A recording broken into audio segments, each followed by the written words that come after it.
Jeffree Star had to take legal action after an interaction with an upset hater. On January 25th, Jeffree Star posted a video titled "Reading Savage Hate Comments in ASMR." So before we get started, I'm really excited to say we have a sponsor. Thank you so much to Clue for sponsoring today's video. If you don't already know, Clue is a free app that helps you learn how your menstrual cycle affects your body and mind. The app features a period tracker and birth control reminder. With these features, you can track changes in your skin, hair, energy, cravings, mood, and cramps. It's amazing to track for a few months and start to see the patterns. It also comes in handy for your next gynecology visit, so your doctor can better assist you. Clue is great for trans men and non-binary people who want to track their periods. If you're a trans woman, you can use it to keep track of symptoms relating to your hormone treatments. Clue is a great tool to learn more about our body and be better prepared with customizable reminders for your next period, PMS, and ovulation. However, I will say that Clue is not a contraceptive. If you want to avoid pregnancy, it's important to use a form of birth control. You can also check out helloclue.com for more health info. To download Clue, click on the link in the description box or search Period Tracker in the App Store and choose Clue. Okay, now back to the tea. Jeffree basically read hate comments he received on YouTube and Instagram in the ASMR style. In the video, he explained, "I don't take this serious, and I don't want you guys to either. If a complete stranger on the internet needs to get out these feelings, like I said before, baby, come on, bring it in. I will be your sponge. Abuse me, call me whatever you want if it makes you feel better about yourself." The majority of people who watched the video reacted positively. But the next day, Jeffree shared this upset tweet. "I just woke up to a YouTube privacy complaint on my new ASMR video from one of the dudes who called me a disgusting. He wants his username removed from my video so people don't find out he's homophobic. Can't relate." He also addressed the issue on Snapchat. Y'all ready to hear this? Do y'all see this email? Dear Jeffree, this is to notify you that we have received a privacy complaint from an individual regarding your content. So I clicked the time of the video that this person said that their privacy is violated, and it's their screenshotted comment, their public comment, calling me a disgusting. I don't really see how that works. So this person wants their name removed from my channel that I screenshotted, them calling me a slur. So what, you don't want your friends and family or people at work to know that you're homophobic? So you filed a privacy complaint against me?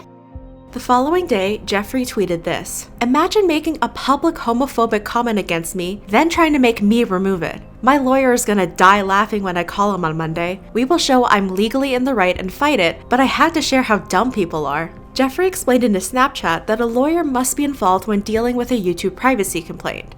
My lawyer is gonna have a fucking laugh on Monday when I call him about this, because I actually have to fight it, or YouTube could take down my content if I don't respond, which I'm gonna respond. I'm just like, not really seeing the logic here, sweetie. A public comment, and maybe I'm wrong. I'm not a lawyer. I will ask Monday morning, but girl, I'm like, you already degraded me. Now you wanna keep going now. What do y'all think about this? The majority of people agreed with Jeffree. LMAO, people have no problem being homophobic online until they're called out, LMFAO. If you're publicly homophobic, you don't get to complain about having the right to privacy. Commenting rude opinions on someone's content thinking you won't be noticed doesn't change your opinion when you're called out. He made a choice to do it, so can't relate. He posted the comment publicly. "I don't see a problem with it being displayed publicly." LMAO, so he just watches your videos to leave hate comments? Can't relate. Don't be nasty in public, and you don't have to worry about it. He said it publicly, he can suck it. If he thinks he is so right, he should stand by his word. These people don't seem to realize that fear they feel is the worry of people finding out they did something wrong. People need to realize there are consequences for their actions. You can't say or do something and then be appalled when someone calls you out. People think that the internet allows anonymity, but come on people, don't say things that may come back to bite you in the. But some people had an issue with Jeffree showing the person's username. By putting it in a video, a bunch of people can and most likely will go after them. Nothing is solved that way. I have also never seen anyone do a hate comment video and leave people's usernames in before. I'm not sure why he didn't just edit them out.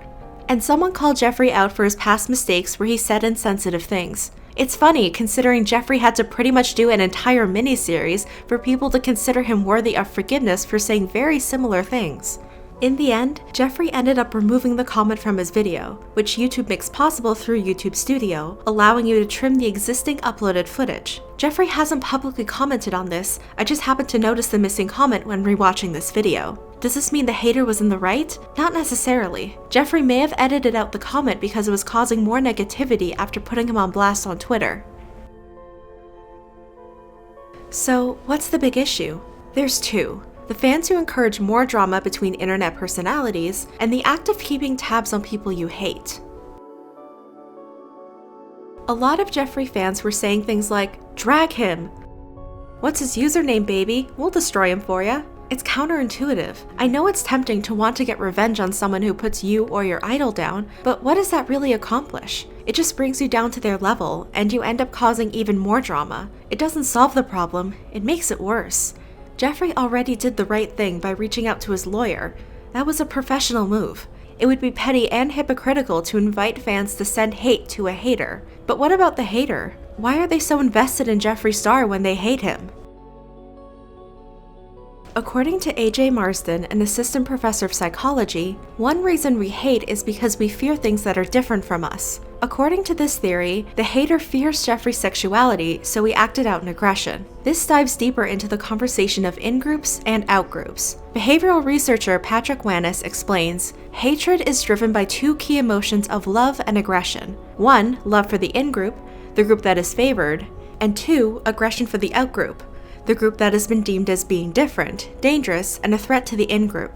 As Jeffree pointed out, this person is homophobic, so their in-group would be heterosexual people and their out-group would be homosexual people.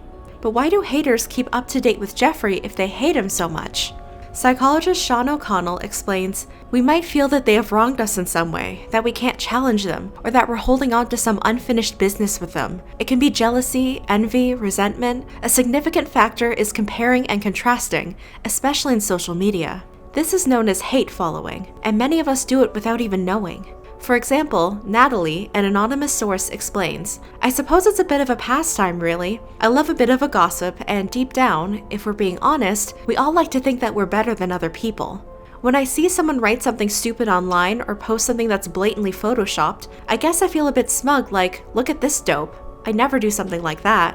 And this is the common argument for many people who hate follow. An anonymous agency exec explained, "On a good day, it can feel like a healthy corrective or a palate cleanser after a frustrating day at work. It's a nice reminder not to take everything so seriously."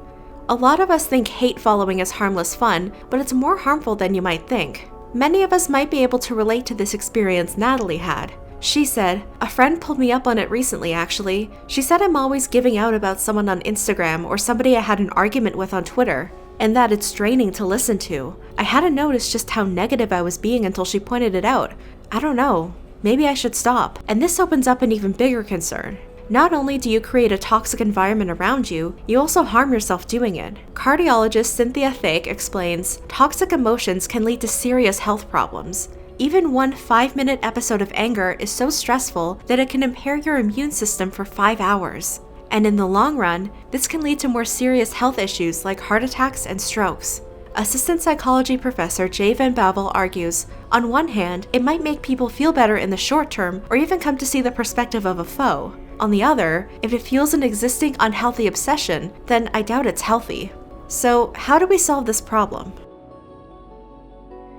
Sean O'Connell explains, "Once you start focusing more on you and less on other people, in my experience, they fade into the background. And there's a lot of truth to this statement. Why spend so many hours stalking people you hate and sending them hate comments? Does it make you feel better?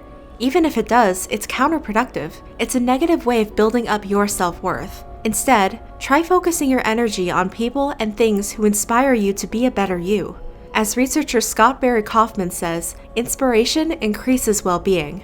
And at the end of the day, we need to think before we act. As Sean O'Connell says, "Now think about the time you've spent on this. Does it contribute to anything meaningful? Does it create harmful ways of treating yourself, like comparing and contrasting, talking to yourself negatively, influencing your perceptions of day-to-day life, etc.? In essence, is this habit or action something you can look back on and say, I'm glad I spent my time doing that?"